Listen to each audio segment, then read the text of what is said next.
Assalamualaikum warahmatullahi wabarakatuh.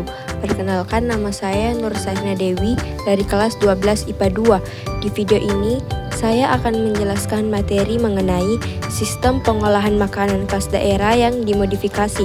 Adapun pengertiannya yaitu makanan khas daerah yang dimodifikasi adalah makanan atau minuman yang diproduksi di suatu daerah yang merupakan identitas daerah tersebut dan menjadi pembeda dengan daerah lainnya. Kemudian dilakukan sentuhan inovasi pada produk tersebut sehingga mempunyai mutu yang lebih baik. Produk makanan dapat dikelompokkan menjadi makanan jadi dan makanan setengah jadi.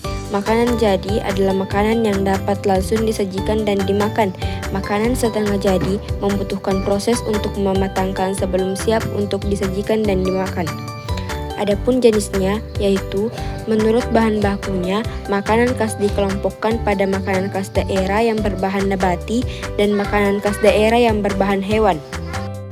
1. Produk makanan hewan khas daerah. Makanan khas daerah hewani adalah makanan khas daerah yang bahan baku utamanya berasal dari bahan hewani, seperti ayam, daging sapi, ikan, telur, dan sejenisnya. Beberapa contoh produk makanan khas daerah hewani yang ada di Indonesia, misalnya telur asin yang berasal dari Beces, Jawa Tengah, dadi berasal dari Sumatera Barat, dan rendang berasal dari Padang, Sumatera Barat.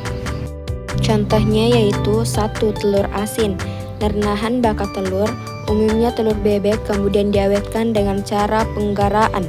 2. Dadi, yaitu hasil fermentasi secara alami air susu kerbau dalam tabung bambu yang sudah lama dihasilkan.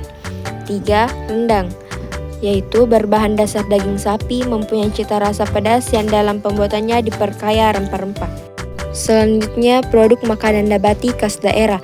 Makanan khas daerah nabati adalah makanan khas daerah yang bahan baku utamanya berasal dari bahan nabati, seperti dari sayur-sayuran, buah-buahan, umbi-umbian, kacang-kacangan, dan sejenisnya. Beberapa contoh produk makanan khas daerah nabati yang ada di Indonesia misalnya asinan, fruit theater, dan mochi. Adapun contohnya yaitu 1. Asinan, yaitu terbuat dari buah-buahan atau sayuran kemudian diberi berbagai macam bumbu. 2. Fruit leather, jenis makanan buah-buahan yang sudah diproses dengan cara penghancuran bus, pencetakan, dan kemudian dikeringkan. 3. Mochi, terbuat dari ketan yang ditumbuk sehingga lembut dan lengket kemudian dibentuk. Itulah tadi penjelasan mengenai materi sistem pengolahan makanan khas daerah yang dimodifikasi. Sekian dan terima kasih.